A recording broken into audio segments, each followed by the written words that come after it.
Take one more example. If you throw a six-faced die, which results into these six values 1, 2, 3, 4, 5, 6 on the upper face. But you cannot surely say that when I throw this die, I will be getting number 1 or I will be getting number 2. So this is random experiment. So take one more example. The sex of a baby to be born cannot be predicted with certainty. So we cannot say that this baby is a boy or a girl. So a sales manager cannot say with certainty if he will achieve the sales target in the season. So whatever the sales target given by the company, so a sales manager cannot say with certainty because these are depends upon various things. So if an electric bulb or tube has lasted for 3 months, nothing can be said about its future life. So a bulb is running for last 3 months. We cannot surely say that it will be running the same life should be in future. So these are nothing but the random experiment. So now what is meant by sample point?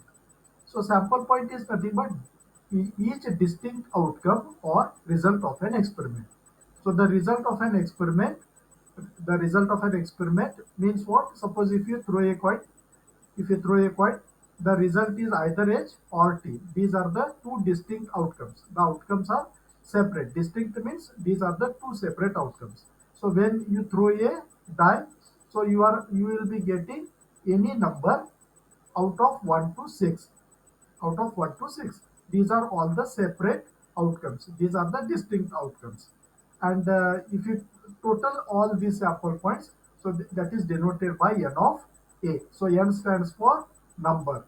So a stands for the set A. So if I take this A as a set, then how many members of these sets are there? So that is denoted by n of A. So what is sample space?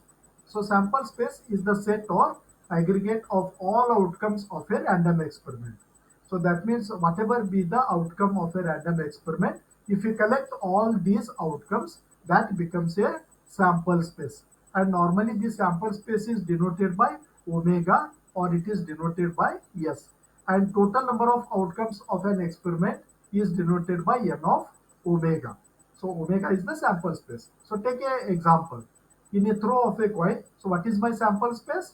My sample space becomes omega equal to h comma t. Therefore, n of omega is 2. N of omega is 2. So in a throw of a die, so my sample space is out of these 6 sides, I will be getting one side. So that is the outcome. But if I collect all these distinct outcomes, that becomes a sample space. So n of omega equal to 6. So if a coin is tossed 2 times, what would be the possible outcomes? The possible outcomes are HH, HT, TH, TT. So if you collect this, that becomes omega. So the omega equal to this value. Therefore, n of omega is equal to 4. So the total number of outcomes of this experiment, a tossing of a coin 2 times, is equal to 4. Friends, there are two types of sample space. The sample space is either discrete or the sample space is either continuous. So the types of sample space are two. So one is a discrete sample space, the another one is a continuous sample space. A sample space is said to be discrete if it is either finite or countably infinite. That means a discrete sample space is again subdivided into finite sample space and countably infinite sample space. And what is this continuous sample space? Continuous sample space is nothing but uncountably infinite sample space. It is uncountable, so we cannot count this. So these are the two types of sample space. So what is finite sample space? So a sample space is finite if the sample points are finite. So finite in the sense they are limited.